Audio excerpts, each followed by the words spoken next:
Welcome to this week's video. Today we're going to be talking about the decision that has been made to invest in a reflex diesel stove. So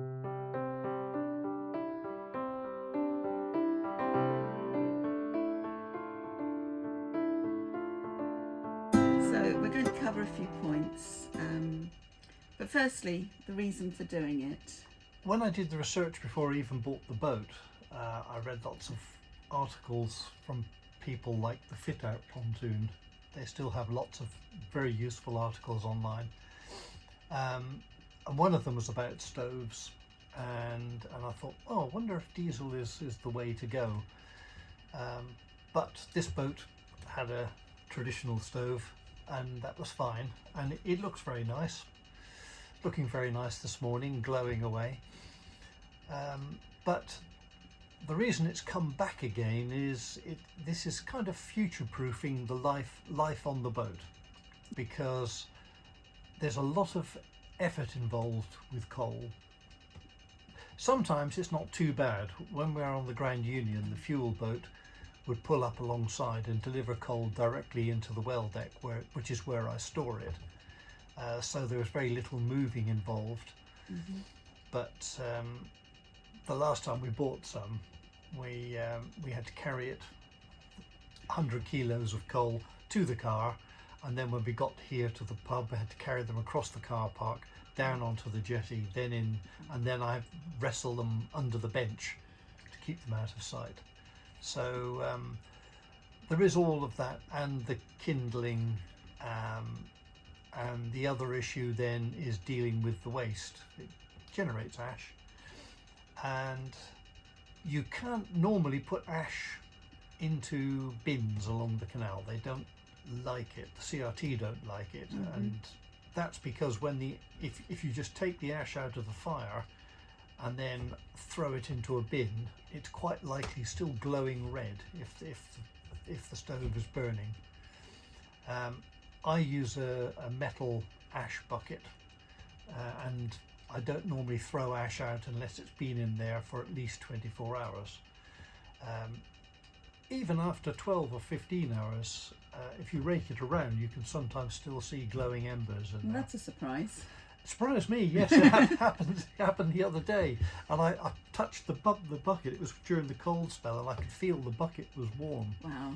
Okay. So investing in the metal bucket for the ash was worthwhile. It's a little more difficult to get rid of here, because you can scatter ash in wild areas along the side of the canal normally, but there's nowhere here, so it's been a bit of an issue getting rid of it. The space that it takes up is another issue. We've got we're blessed with a really decent sized well deck. We have had, I've finished mine. We have had some lovely meals out there, drinks out there. We've entertained out there with a couple of friends. It's not huge, but that being said, if we didn't have the kindling out there and the coal out there and all the paraphernalia to do with a multi-fuel stove out there, it would be a really pleasant space to sit out there, and we could use it more often. Especially in the winter when the fire's going, we open the doors and the heat just goes out and it warms that space. So it's like an extra room to the boat, which is why we like it and why we have a cratch cover. But that's another story. But the other thing is that, of course, it's worse in the winter, because at some points we've got a wooden bench there. There'll be maybe 3 25 kilo bags of coal underneath the bench, maybe another couple, one either side.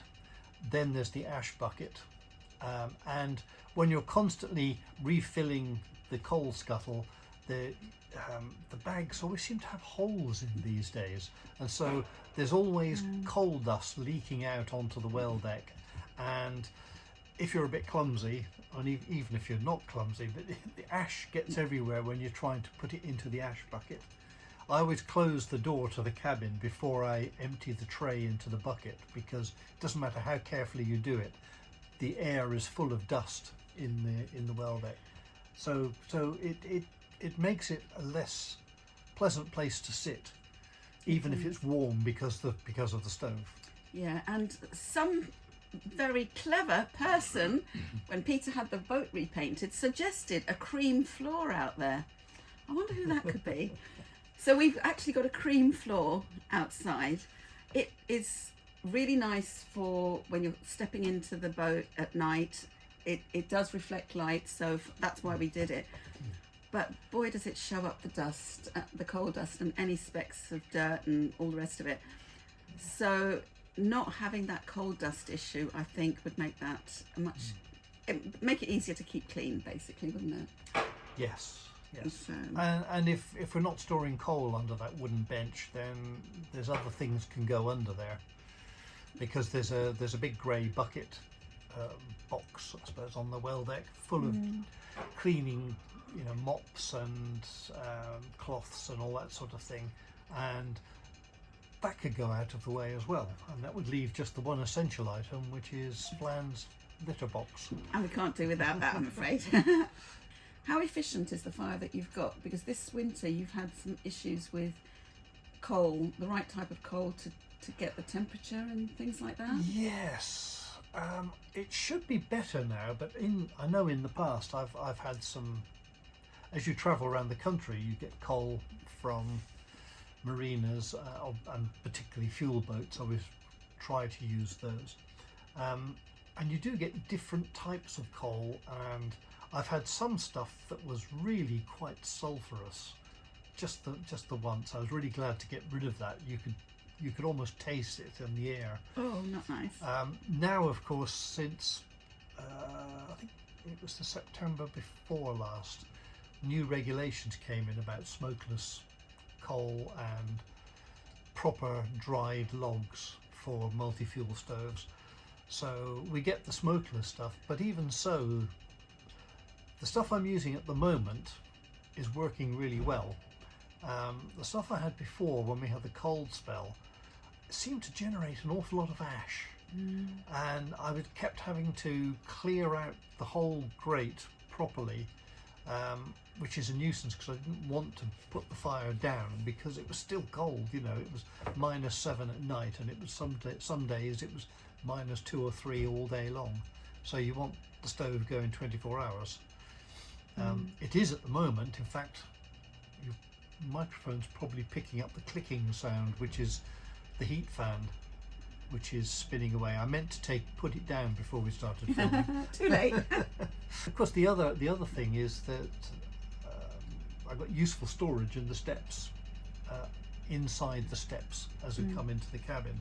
The tops lift off, but at the moment that's where I keep kindling wood, fire lighters, and the cleaning materials for keeping the glass clean on the stove. So when I started to think about it, there's an awful lot of space will be recovered if we just had diesel, and of course the diesel is a constant source, so you don't get the variability of different brands of coal.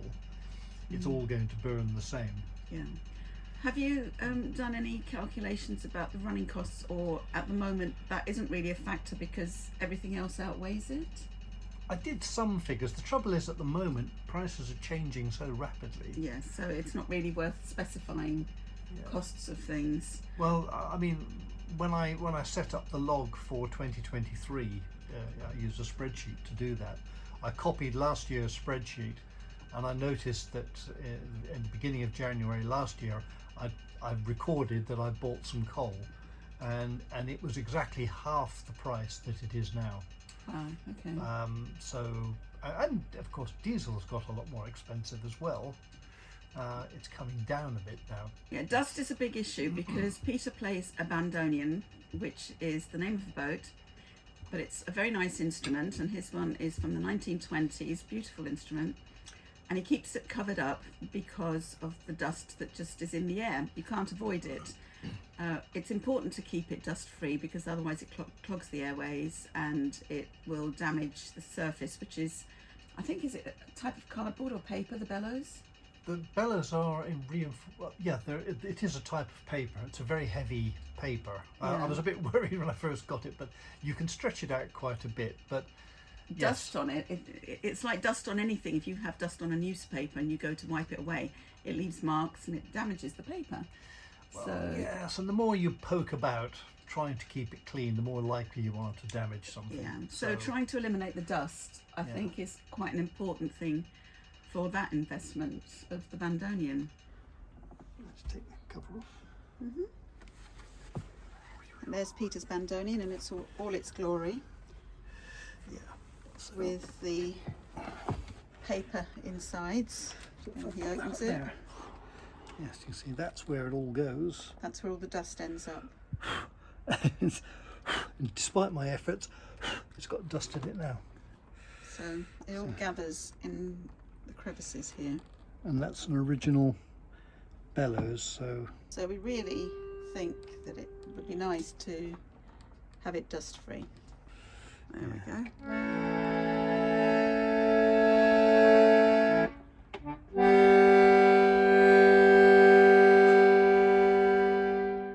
There is a financial outlay because obviously we've already got the Morso Squirrel stove, which is working perfectly well, and so that cost is already in the anybody past. wants to buy one in a couple of months. Yes, I don't know what the retail value of a Morso Squirrel stove is. It's going to be 5 years old because it was newly fitted on the boat when Peter bought it. Yeah. So that will be up for sale at some point this year. So if anybody's interested, do let me know in the comments. There will be a financial outlay to this venture, but there is with anything that you try, all boat improvements, and we see this as a boat improvement incurs a cost. Yes, it's the price has worked out to be the usual boat price, which is more than that. Whatever you think it might cost, it's more than that. Yes, okay. Maintenance of the squirrel stove you've talked about because of all the cleaning products and things to keep the glass clean and what have you. Yes. Yeah. So is there similar sort of cleaning involved with a diesel, do you know? There is. It does have a glass panel. Yes, but there is some cleaning, I believe, of the burning area from time to time. Some people say they can be tricky to light, but I know the people I'm talking to at the moment, when they do the installation, they actually, part of the installation process is taking you through the lighting of the stove and controlling it. So in the past, like I said, when we had the excess heat in the boat, we'd open the doors to the well deck and the heat would escape out there. But really that is, unless you're going to use that space, it is a waste of the energy, isn't it? Yes. To just let it go out there.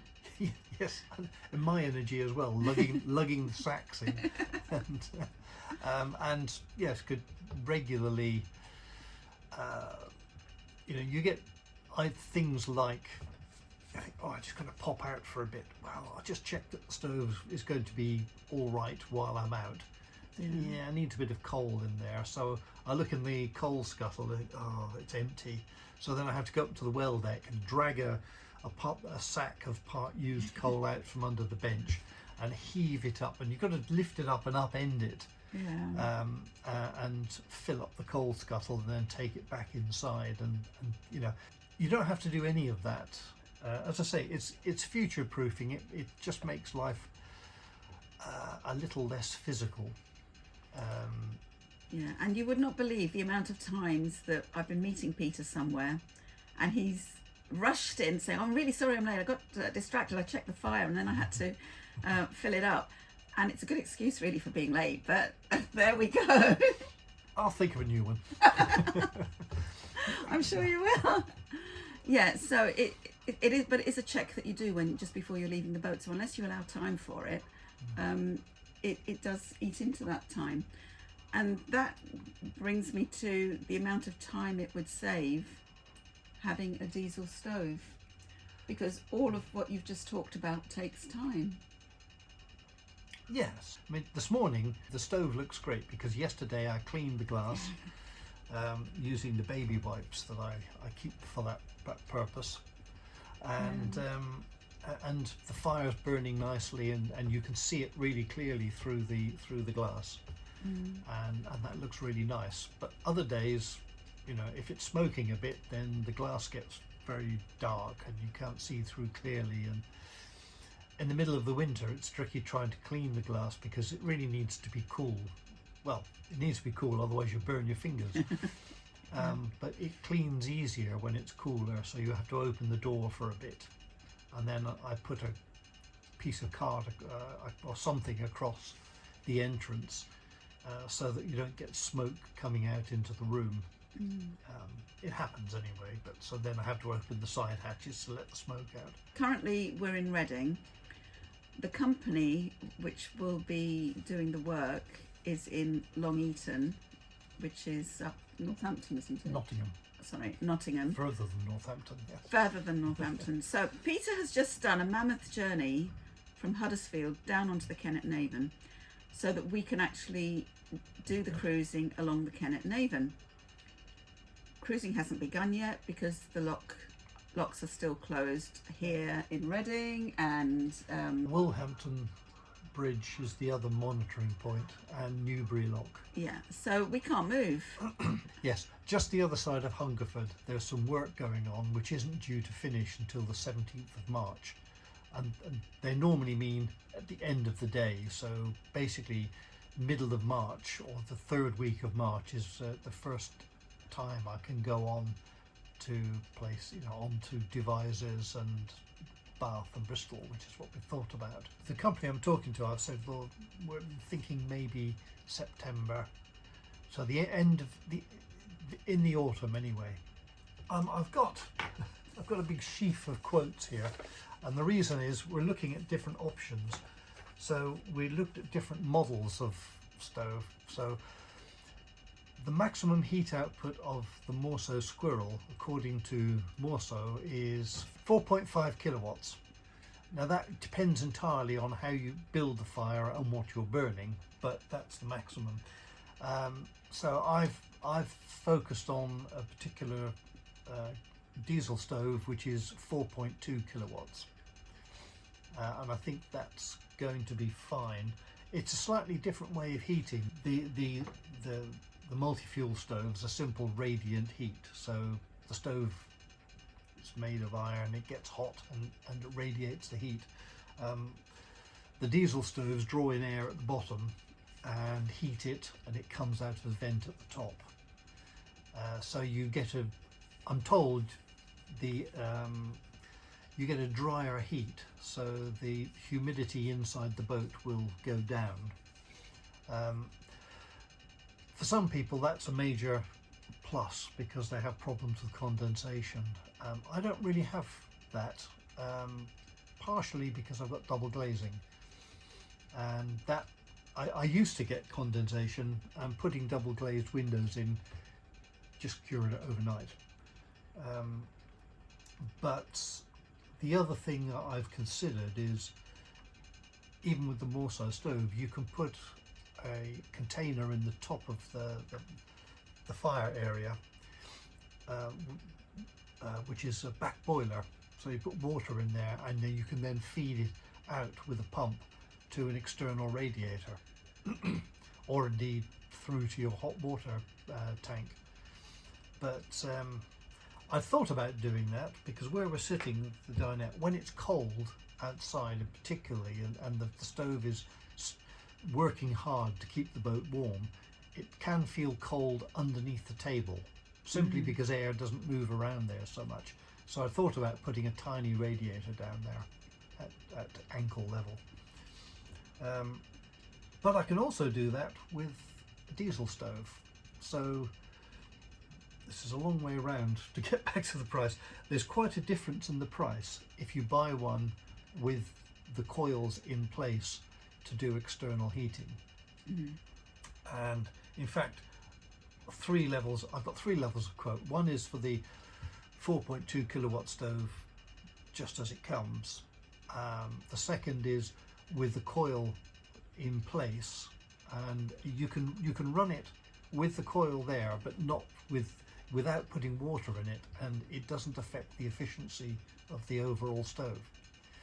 And the third option is to get the stove with the coils and get the pump. This is the thing, you need a pump to move the water around, and pipe work, not radiators. I had to source those myself to go in for external heating. The complicating factor is that you can see you can get quite a bit of heat from that hot water coil, but it subtracts from the overall heat output of the stove. So at the moment I've got potentially 4.5 kilowatts in the corner of the cabin. With a diesel stove I have pretty much the same in the corner of the cabin.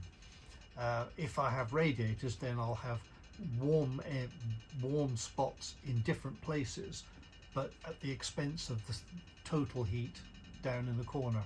So you mentioned that the Morso Squirrel is 4.5. Yes. But you're looking at 4.2. Yes. Is there a higher capacity? There is a 5.8. But that's too much. Yes, I think so, because of course the 4.5, as I say, it depends on what you're burning and how you're burning it. I mean, oh, so you reckon that what you actually get out of this is about 4.2? I've no idea what it is. Okay. What I'm thinking is that I probably rarely run it at maximum efficiency. Okay. Because that means simply in the spring and the autumn I build a smaller fire. You know, there's quite a large area inside the stove, and I just don't put the coals right the way out to the edges, and so then I'm getting less heat, because that's what I want. That's the level of control that you have. But in the depths of a cold, you know, when they say it's going to be -7 overnight, then I'll build a fire that fills the whole area and build it up, and I'll make sure the airways are clear through to the ashtray, and that the ashtray isn't full of ash, and all of that stuff. And perhaps when the coals are at peak efficiency, because they burn hottest and then they cool down as they burn out. So at the peak you'll get the 4.5. Right. As I understand it from what I've read, the diesel stove, if it says 4.2, you can produce 4.2. So it's more accurate in what it's putting out. And the other thing is, one of the vloggers who's fitted a stove and then did some analysis, the stove comes with 6 positions on it, heat output positions, and their experience is that they've never gone above 3, and they mostly run it on 1 or 2. Okay. Some people say that they get the place warmed up, and then in the evening they just click it back down to 1 or 2, and they leave it on 1 overnight. Right. Okay. So you can regulate the temperature more easily. Yeah. So I'm pretty confident that stove will work. Okay. Yeah. Fair enough. What's the name of the new stove? The one I'm looking at is the Reflex 2000K, and it's either the KV or the K, depending on whether we have the heat coil. I'm inclined, if I can, I'm sort of inclined to get one with the heat coils in place, Right. but not necessarily, not putting all the heating pipework and pumps into place, just so that I would have the option of doing that. And if you just got everything in place and didn't get all the other gubbins fitted, would the same company have to fit the rest, or could you get anyone else in to fit it? It doesn't have to be them, because it's then pretty much a plumbing thing. What I would even consider is, I did have a discussion with the company about pumps, because first of all it's something which is running quite a long time, which is consuming electricity. So this is always a consideration. You know, you try to minimize the number of things that have to run all the time. and at the moment we don't have anything that has. Well, the fridge, I fridge suppose, is the only closest, thing. and that doesn't have to run all the time. And they've said yes, they've chosen a pump which is not cheap. I think it's 250 something pounds, but he said it's the quietest one they've come across, which is the other thing, and it's variable speed, so it can be adjusted to do whatever's needed. Okay. Then it's a matter of running pipe work, so it might even be feasible for me to have a go at that. Right. So going over to a reflex stove, it runs on diesel. Do you connect it up to your main diesel tank, or do you have a separate diesel tank? Those are the two options really. One would require additional piping from the stove through to the main tank, I suppose, wouldn't it? Yes. And the other would involve a separate tank positioned, in our case, in the well deck. So what are your thoughts on that, and what are the options available to us? Well, the first time I'd heard about these, they had a day tank, as it's referred to, a small tank. This was somebody in Scandinavia was talking about using the same model of stove, but on a cruiser for living on, and they then had a pipe from the day tank down to their main diesel tank, and I think they had a hand pump, so you just check the level in the day tank, and just every now and again you just pump some fuel through. Okay. That seemed like a neat solution, because then you're only filling up from one point when you're filling up with fuel. The downside on this boat is that we're 59 feet long, and the stove is about as far away from the fuel tank as it's possible to be. Yes. So it's a good 50 feet away, and it would mean running a pipe all the way down there, tapping into the main diesel tank, fitting a pump, and either an electric pump or a hand pump, and so forth. And I've kind of gone away from that idea now. Oh, okay. Yeah, I think the other option is, and I'm just going to do some measuring today, but the other option is you can buy standard size day tanks to fit close to the stove, so there's a gravity feed down to the stove, and then when you're filling up in a marina or with a fuel boat, you just put the nozzle into the main tank to fill that, and then you go down and just fill up the diesel tank. To do that, you need a reasonable sized one. So one of the options I'm looking at is a 50 litre standard tank, which I'll do the measurements to see where it might fit. I've got an idea where I'd like the diesel tank to go, and then just top that up, and that should run the stove even in cold weather for 2 weeks or more. Well, that's not bad, really. Yeah. The stove consumption, I think, is between 0.1 litres an hour and 0.25, I seem to remember. I should have remembered that, but yeah, let's say 0.3 to be on the safe side, and that depends on where you've got the heat setting.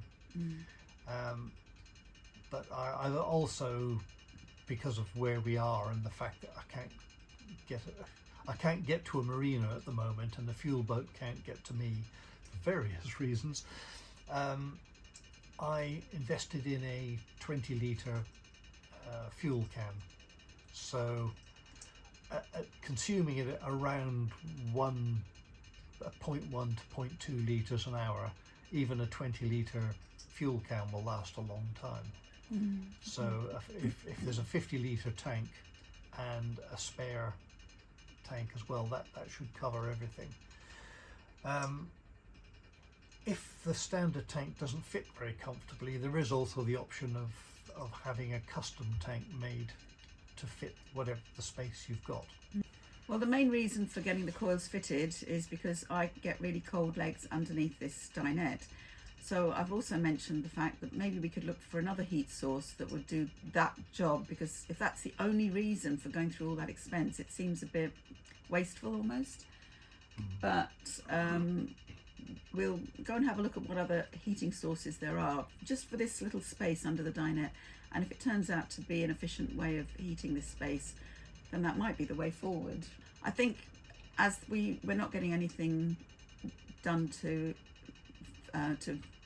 push this forward until later on in the year, we've got time to explore other avenues really, and see what there is out there. Well, I was just going to say that the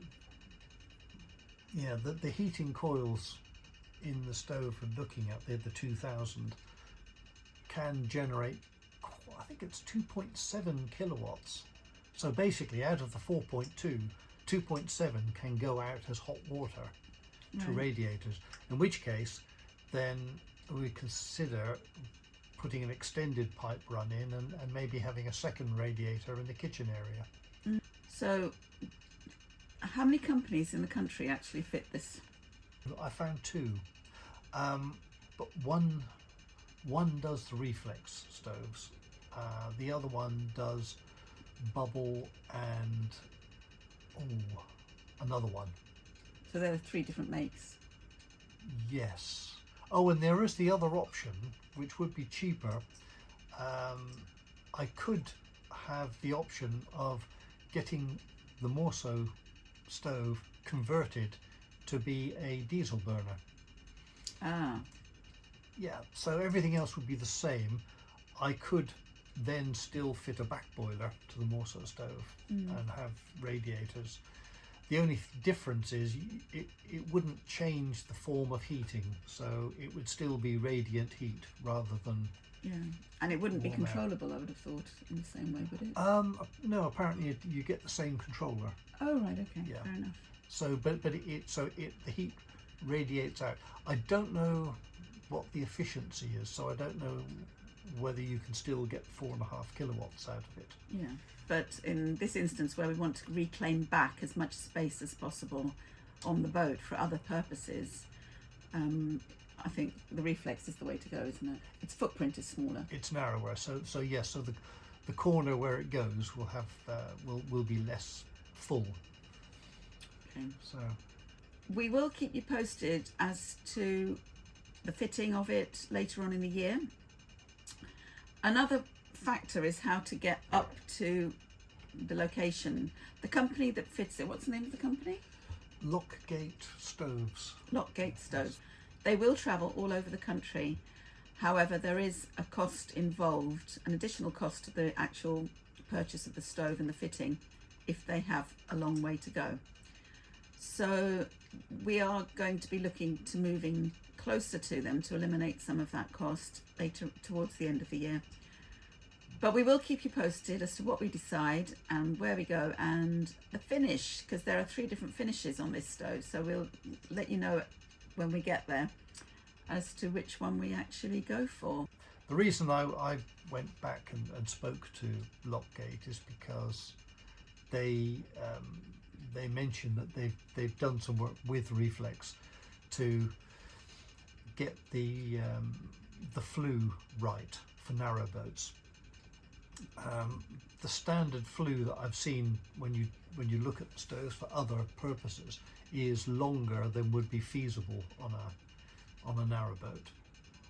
So they've developed this one, and I know you have a pipe on the roof, and then there's a cowl that goes on the top, which stops any backdrafts, and that apparently that affects the efficiency of the stove quite a bit. And I said, well, it looked a bit taller than the 12-inch chimney I've got on the roof at the moment, bearing in mind some of the narrow spaces we get into. I was thinking immediately of the Aylesbury arm on the Grand Union, where they're very small bridges, and when I was going towards Aylesbury, the chimney was right up against the curve of the bridge. Would this prohibit us going through the Stanage Tunnel? Well, no, because when I checked on this, you can remove the cowl, the cap, take the pipe off, and then put the cowl directly onto the opening in the roof. Okay. And then the stove can continue to burn.